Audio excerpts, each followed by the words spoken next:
Class 10th। आज हम आपके ये सेनापति चैप्टर से इसके ये पैराग्राफ 1 मैंने एक्सप्लेन कर दिया था ऋतु वर्णन का, और अब ये सेकंड पैराग्राफ है। आज हम इसको एक्सप्लेन करूँगी मैं। आज हम इसको पढ़ेंगे। तो इस पैराग्राफ को ध्यान से देखना और ध्यान से सुनना। क्यों? क्योंकि इसी एक पैराग्राफ में जो ये ऋतु वर्णन है, इसमें ग्रीष्म ऋतु के समान और वर्षा ऋतु का, दोनों का एक ही पैराग्राफ में मीनिंग है। अगर इसको हम ऐसे पढ़ें तो ग्रीष्म ऋतु का वर्णन बन जाता है, और हम इसको वैसे पढ़ें, मतलब समझने की समझ होनी चाहिए इस पैराग्राफ को पढ़ने से। अगर आपके एग्ज़ाम में आ जाता है कि ग्रीष्म ऋतु के पक्ष में इस पैराग्राफ का जो है व्याख्या कीजिए, तो हमको उसको ग्रीष्म ऋतु को देखते हुए इस पैराग्राफ की व्याख्या करनी है।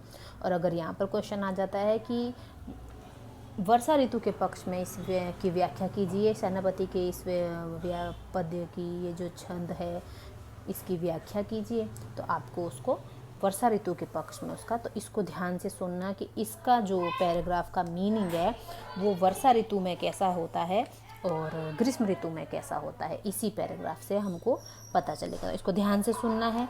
आ जाए तो इसका मतलब ये नहीं है कि हमको ऐसा ही एक ही जैसा लिखना है, अलग अलग मैटर है दोनों का। मतलब मीनिंग एक जैसे नहीं होता है, एक शब्द की मीनिंग दो हैं।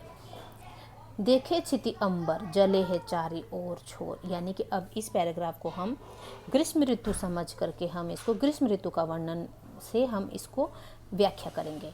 तो देखे छिति अंबर जले है चारी और छोर, यानी कि जो ये देखे मतलब देखो, छिति यानी पृथ्वी, अंबर यानी आपको पता है पर्यायवाची शब्द है आकाश का।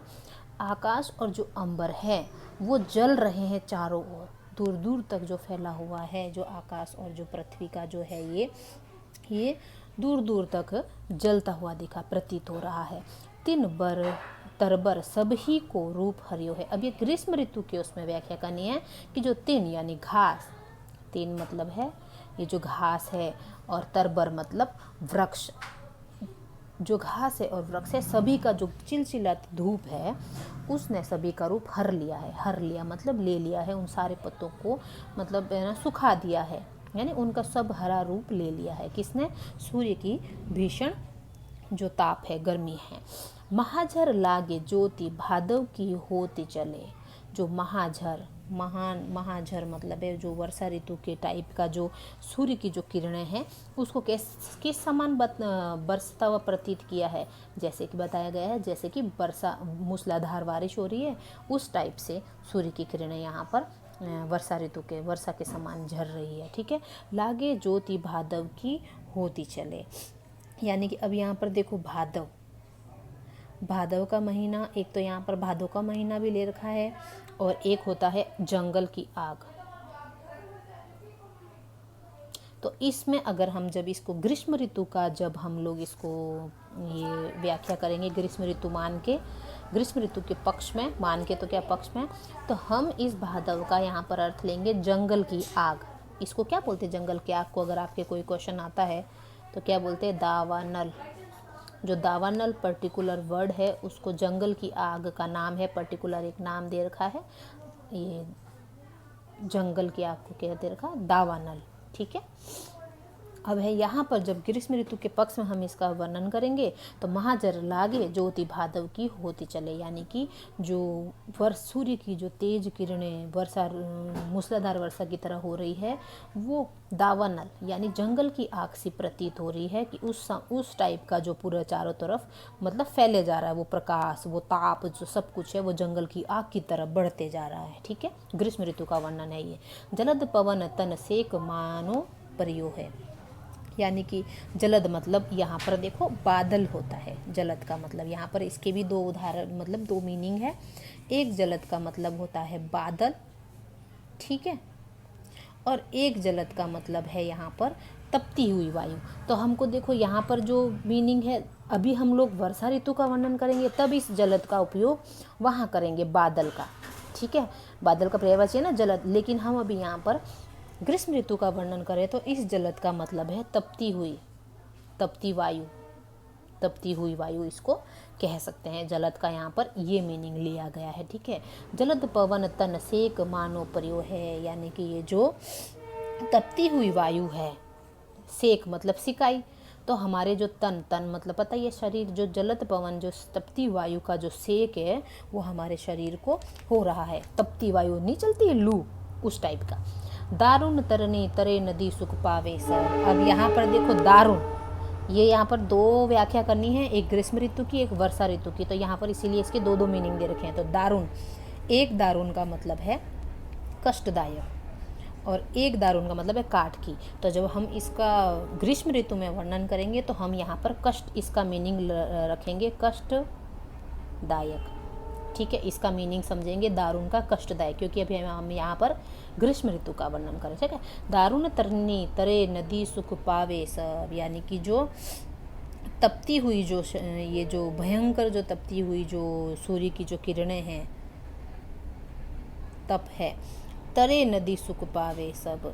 तो ग्रीष्म ऋतु का जो भयंकर गर्मी पड़ रही है उसमें मतलब तपता सूरज तो तप रहा है, लेकिन सभी कहाँ सुख पा रहे हैं, नदी में ही, मतलब नदी के साइड में नहीं, वहाँ शीतल शीतल हवा चल रही है।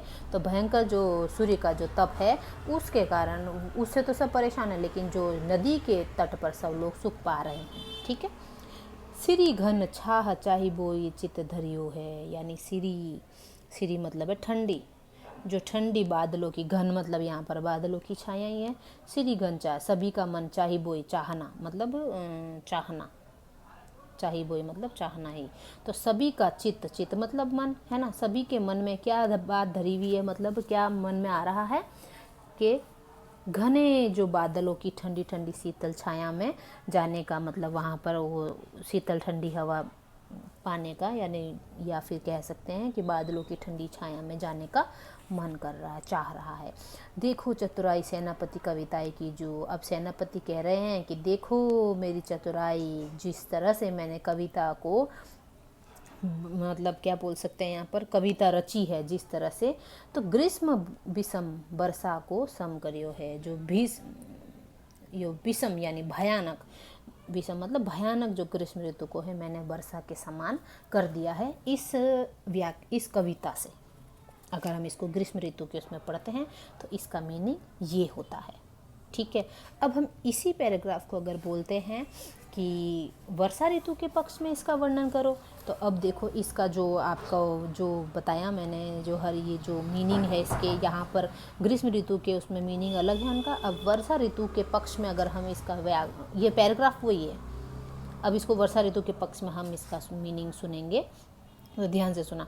देखे छिति अंबर जले है चारी ओर छोर, यानी ये सेनापति की कविता रचने की चतुराई देखो कि एक ही पैराग्राफ में उन्होंने जो ऋतु वर्णन किया है उसको ग्रीष्म ऋतु के समान भी हम पढ़ सकते हैं, और जो वर्षा ऋतु के उसमें भी हम पढ़ सकते हैं, है ना। वो पाठक के पढ़ने का अपना जो मानसिक स्तर है वो होना चाहिए।